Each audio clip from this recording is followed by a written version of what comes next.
Hello बच्चों, कैसे हैं आप सभी। उम्मीद करती हूँ आप सभी बहुत ही अच्छे होंगे और अपनी पढ़ाई पर भी अच्छे से ध्यान दे रहे होंगे। तो बच्चों, हिंदी व्याकरण का अपना ज्ञान आगे बढ़ाते हैं और शुरू करते हैं हमारा अगला अध्याय, जिसका नाम है क्रिया और काल, जिसे वर्ब एंड टेंस भी कहते हैं। देखिए, पढ़िए और समझिए। सूरज चमक रहा है। कुछ मजदूर पत्थर तोड़ रहे हैं, कुछ मजदूर टूटे हुए पत्थरों को ट्रक में भर रहे हैं। ठेकेदार ड्राइवर को समझा रहा है। ड्राइवर ट्रक पर जाने पर उसे नियत स्थान पर ले जाएगा। उपयुक्त वाक्यों में रंगीन शब्द चमक रहा है, तोड़ रहे हैं, भर रहे हैं, समझा रहा है तथा ले जाएगा किसी न किसी कार्य के करने या होने का विषय बता रहे हैं। अतः ये सभी क्या है? क्रिया शब्द है। जिस शब्द से किसी कार्य का करना या होना पाया जाए उसे क्रिया कहते हैं। तो क्रिया ऐसे शब्द हैं जो हमें किसी कार्य के करने या होने का बोध कराते हैं। धातु क्रिया के मूल रूप में धातु कहते हैं। मूल धातु में भिन्न भिन्न प्रत्यय लगाकर ही क्रिया के अन्य रूप बनाए जाते हैं। जैसे लिख का होता है लिखना, लिखता, लिखती, लिखते, लिखा, लिखी, लिखेगा, लिखेगी, लिखेंगे आदि। कुछ अन्य धातुएं हैं पढ़, रोग, जा, खा, धो, सो, उठ, बैठ, चढ़ आदि। अब हम जान लेते हैं क्रिया के भेद, काइंड्स ऑफ वर्ब। क्रिया को दो भागों में बांटा जाता है, कर्म के आधार पर और प्रयोग के आधार पर। कर्म के आधार पर क्रिया के भेद। कर्म के आधार पर क्रिया के दो भेद हैं, सकर्मक क्रिया, अकर्मक क्रिया। सकर्मक क्रिया जिन क्रियाओं का फल कर्ता को छोड़कर कर्म पर पड़ता है वे सकर्मक क्रिया कहलाती है। जैसे मदारी बंदर को नचा रहा है, शिवानी पुस्तक पढ़ रही है। उपयुक्त वाक्यों में नचा रहा है, पढ़ रही है तथा क्रियाएं समर्कर क्रियाएं हैं, क्योंकि पुस्तक तथा बंदर इनमें कर्म है। सकर्मक क्रिया की पहचान। क्रिया के साथ क्या, किस और किसको प्रश्न करने पर यदि उचित उत्तर मिले तो वह क्रिया सकर्मक क्रिया कहलाएगी। जैसे वाक्य प्रश्न उत्तर। हिमानी खाना बनाती है। क्या बनाती है? खाना। भारत क्रिकेट मैच जीतेगा। क्या जीतेगा? मैच। अतः ये सकर्मक क्रिया है। सकर्मक क्रिया के भेद, काइंड्स ऑफ ट्रांजिटिव वर्ब। सकर्मक क्रिया के दो भेद होते हैं, अकर्मक क्रिया, द्विकर्मक क्रिया।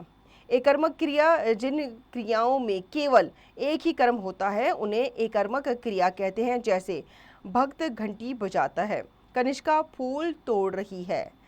उपयुक्त वाक्यों में घंटी और फूल क्रिया के केवल एक एक कर्म है, अतः ये एकर्मक क्रियाएं हैं। द्विकर्मक क्रिया जिन सकर्मक क्रियाओं के साथ दो कर्म होते हैं उन्हें द्विकर्मक क्रिया कहते हैं। जैसे अध्यापिका बालक को फल देती है, महिला ने भिखारी को खाना दिया। उपयुक्त वाक्यों में बालक व फल तथा भिखारी और खाना दोनों दो दो कर्म हैं, अतः ये द्विकर्मक क्रियाएं हैं।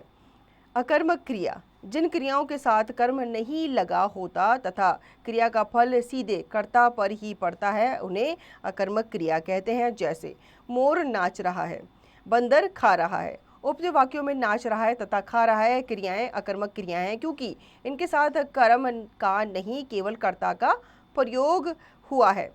अकर्मक क्रिया की पहचान। वाक्य में क्रिया के साथ क्या, किसे, किसको, कहाँ आदि प्रश्न करने पर यदि कोई उत्तर ना मिले तो वहाँ अकर्मक क्रिया होती है। जैसे बच्चा पढ़ रहा है। क्या पढ़ रहा है? कोई उत्तर नहीं है, अतः पढ़ रहा है अकर्मक क्रिया है। प्रयोग और रचना के आधार पर क्रिया के भेद। प्रयोग और रचना के आधार पर क्रिया के 5 भेद होते हैं। सामान्य क्रिया, संयुक्त क्रिया, नाम धातु क्रिया, प्रेरणार्थक क्रिया और पूर्वकालिक क्रिया। सामान्य क्रिया जब वाक्य में एक ही क्रिया का प्रयोग होता है तो उसे सामान्य क्रिया कहते हैं। जैसे यश पुस्तक पढ़ता है, नित्या ने खाना खाया। उपयुक्त वाक्यों में एक ही क्रिया पढ़ता है और खाया का प्रयोग हुआ है, अतः ये सामान्य क्रियाएं हैं। संयुक्त क्रिया जो क्रिया दो धातुओं के योग से बनती है उसे संयुक्त क्रिया कहते हैं। जैसे गाय गिर गई, आज हम मैच जीत जाएंगे। उपयुक्त वाक्यों में गिर गई तथा जीत जाएंगे संयुक्त क्रियाएं हैं, क्योंकि इनमें गिरना जमा जाना तथा जीतना जमा जाना दो दो क्रियाओं का मेल है। नाम धातु क्रिया जो क्रियाएं संज्ञा, सर्वनाम तथा अनुकरण वाची शब्दों से बनती है वे नाम धातु क्रियाएं कहलाती हैं। जैसे किराएदार ने मकान हथिया लिया, आसमान में तारे टिमटिमाते हैं। उपयुक्त वाक्यों में हथियाना तथा टिमटिमाना क्रियाएं हैं जो कि हाथ और टिमटिम से बनी हैं। प्रेरणार्थक क्रिया, जिस क्रिया से यह बोध हो कि कर्ता स्वयं काम न करके किसी दूसरे को काम करने के लिए प्रेरित कर रहा है, उसे प्रेरणार्थक क्रिया कहते हैं। जैसे डॉक्टर रोगी को नर्स से दवा पिलवाता है। दादाजी नौकर से सब्जी मंगवाते हैं। उपयुक्त वाक्यों में पहले वाक्य में डॉक्टर स्वयं रोगी को दवा ना पिलाकर नर्स को पिलाने की प्रेरणा दे रहा है और दूसरे वाक्य में दादाजी स्वयं सब्जी ना लाकर नौकर से सब्जी मंगवाते हैं। इसलिए ये वाक्य प्रेरणार्थक क्रिया के उदाहरण हैं। पांचवा है पूर्वकालिक क्रिया।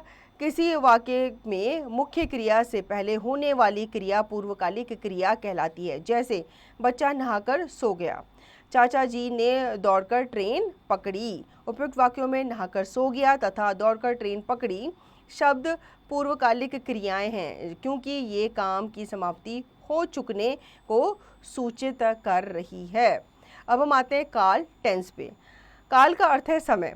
हम प्रत्येक कार्य को समयानुसार संपन्न करते हैं।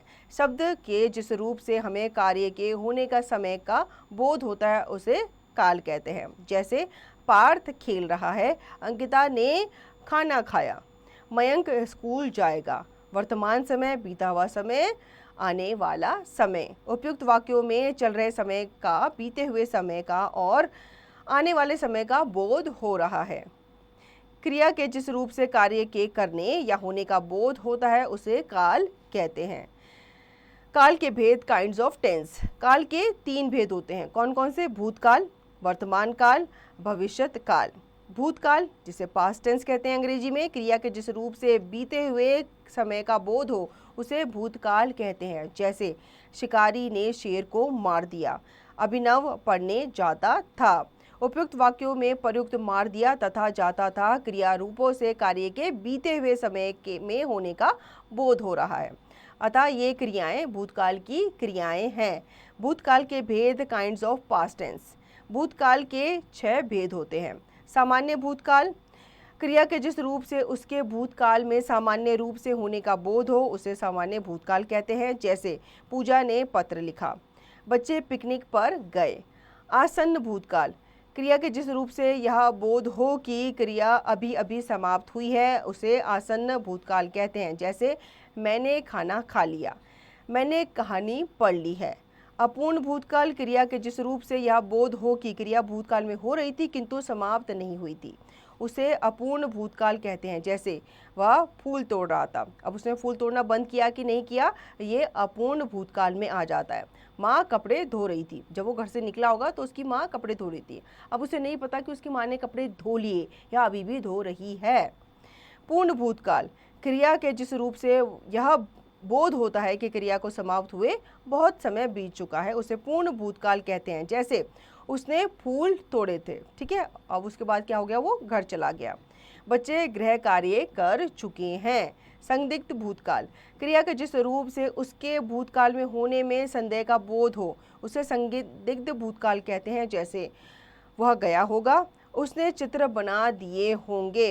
हेतु हेतु मत भूतकाल, जिस वाक्य में भूतकाल की एक क्रिया दूसरी क्रिया पर निर्भर होती है उसे हेतु हेतु मत भूतकाल कहते हैं। जैसे सागर पढ़ता तो पास हो जाता, ठीक है, तो उसका पास होना किस पर निर्भर करता है, उसके पढ़ने पर। यदि गमले में पानी दिया होता तो पौधे नहीं सूखते, तो पौधे क्यों नहीं सूखते, अगर उनमें पानी दिया होता तो। वर्तमान काल, प्रेजेंट टेंस, क्रिया के जिस रूप से कार्य के वर्तमान समय में होने का बोध हो उसे वर्तमान काल कहते हैं। जैसे समीर साइकिल चला रहा है, लक्ष्य विद्यालय जा रहा है। उपयुक्त वाक्यों में चल रहा है तथा जा रहा है क्रिया रूपों से कार्य के इसी समय चलने या होने का बोध हो रहा है, अतः ये वर्तमान काल की क्रियाएं हैं, मतलब ये जो काम है ये अभी हो रहा है।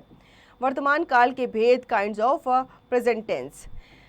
वर्तमान काल के 3 भेद होते हैं। सामान्य वर्तमान काल, क्रिया के जिस रूप से उसके वर्तमान काल में सामान्य रूप से होने का बोध होता है उसे सामान्य वर्तमान काल कहते हैं। जैसे वह खेलता है, शिल्पा रोटी खाती है, तो ये सामान्य है, मतलब ये काम जो है वो क्या करते हैं, डेली करते हैं। अपूर्ण वर्तमान काल जो क्रिया अभी हो रही है अर्थात वर्तमान काल में जारी है, पूरी नहीं हुई, उसे अपूर्ण वर्तमान काल कहते हैं। जैसे किसान हल चला रहा है, ग्वाला दूध निकाल रहा है। संदिग्ध वर्तमान काल जहां वर्तमान समय में क्रिया के होने में संदेह पाया जाता है, जहां संदिग्ध वर्तमान काल होता है। जैसे इस समय वह खेलता होगा, बच्चा जाग गया होगा। तीसरा भविष्यत काल फ्यूचर टेंस, क्रिया के जिस रूप से कार्य के आने वाले समय में होने का बोध हो उसे भविष्यत काल कहते हैं। जैसे कान्हा बांसुरी बजाएगा, वे क्रिकेट खेलेंगे, तो ये क्या होगा, ये आने वाले समय में हो गया। उपयुक्त वाक्यों में बजाएगा और खेलेंगे क्रिया रूपों से कार्य के आने वाले समय में होने का बोध हो रहा है, अतः ये भविष्यत काल की क्रियाएं हैं। भविष्यत काल के भेद, काइंड्स ऑफ फ्यूचर टेंस। भविष्यत काल के 3 भेद होते हैं। सामान्य भविष्यत काल, भविष्यत काल का सामान्य रूप सामान्य भविष्यत काल कहलाता है। जैसे इस साल मैं अमेरिका जाऊंगा, मैं गाना गाऊंगा। संभाव्य भविष्यत काल, भविष्यत काल की क्रिया के जिस रूप से उसके भविष्य में होने की संभावना का बोध हो उसे संभाव्य भविष्यत काल कहते हैं। जैसे शायद कल उसका पत्र आए, संभवतः आप तेज चलते हैं। हेतु हेतुमत भविष्यत काल, क्रिया के जिस रूप से एक कार्य का होना दूसरी क्रिया पर निर्भर हो उसे हेतु हेतुमत भविष्यत काल कहते हैं। जैसे वह आए तो मैं जाऊं, अब हवा चलेगी तो वर्षा होगी। तो बच्चों इस पाठ में हमने सीखा जिस शब्द से किसी कार्य का करना या होना पाया जाए उसे क्रिया कहते हैं। क्रिया मूल रूप को धातु कहते हैं। क्रिया के भेद दो आधारों पर किए जाते हैं, कर्म के आधार पर तथा रचना के आधार पर। कर्म के आधार पर क्रिया के 2 भेद होते हैं, सकर्मक क्रिया तथा अकर्मक क्रिया। सकर्मक क्रिया के 2 भेद होते हैं, एकर्मक क्रिया और द्विकर्मक क्रिया। रचना के आधार पर क्रिया के 5 भेद होते हैं, सामान्य क्रिया, संयुक्त क्रिया, प्रेरणार्थक क्रिया, पूर्वकालिक क्रिया, नाम धातु क्रिया। काल का अर्थ है समय।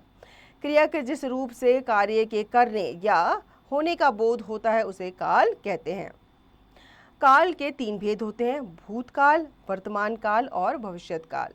भूतकाल के निम्नलिखित 6 भेद होते हैं, सामान्य भूतकाल, आसन्न भूतकाल, पूर्ण भूतकाल, अपूर्ण भूतकाल, संदिग्ध भूतकाल, हेतु हेतुमत भूतकाल। वर्तमान काल के निम्नलिखित 3 भेद होते हैं, सामान्य भूतकाल, संदिग्ध वर्तमान, अपूर्ण वर्तमान। भविष्यत काल के निम्नलिखित 3 भेद होते हैं, सामान्य भविष्यत, संभाव्य भविष्यत, हेतु हेतुमत भविष्यत काल।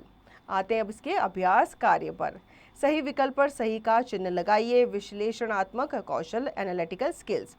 कर्म के आधार पर क्रिया के भेद होते हैं। कर्म के आधार पर क्रिया के कितने भेद होते हैं? कर्म के आधार पर क्रिया के 2 भेद होते हैं। ठीक है, तो आप 2 पे टिक लगाएंगे।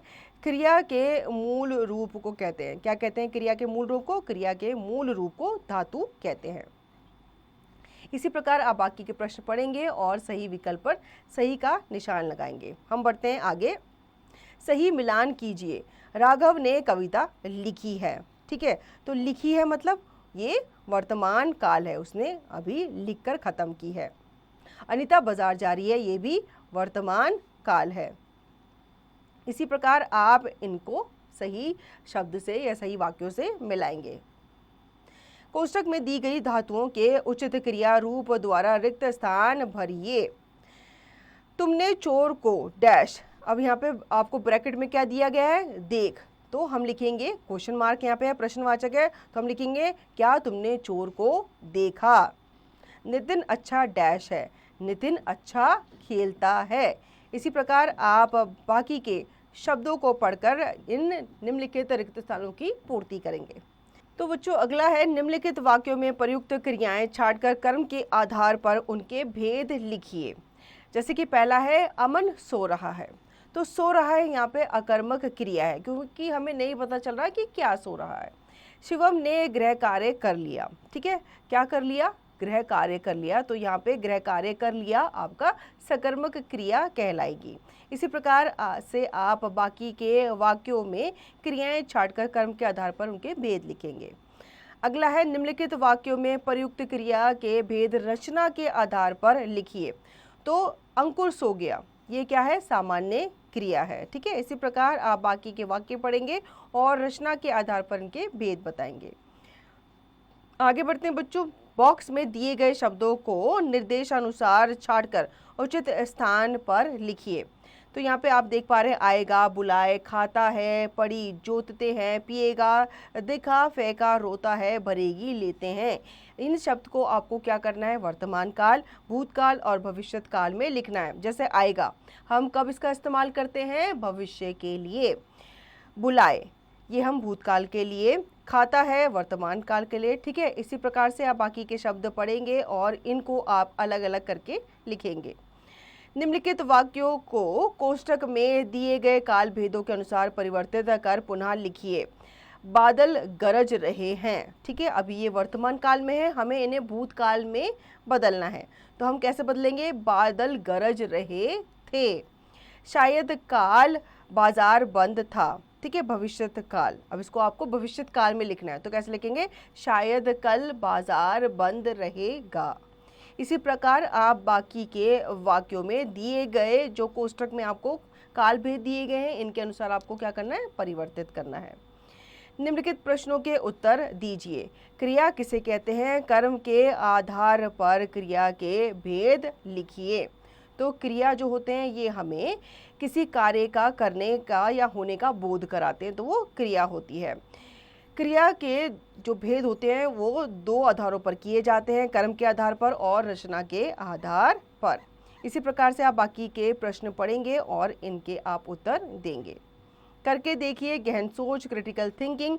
निम्नलिखित वाक्यों में प्रयुक्त क्रिया छांटकर उसका काल और भेद लिखिए।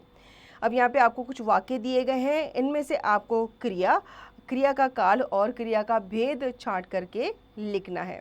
तो बच्चों, आशा करती हूँ आपको ये अध्याय अच्छे से समझ में आ गया होगा। इस अध्याय को आप पुनः दोहराएंगे और इसका आप निरंतर अभ्यास करते रहेंगे।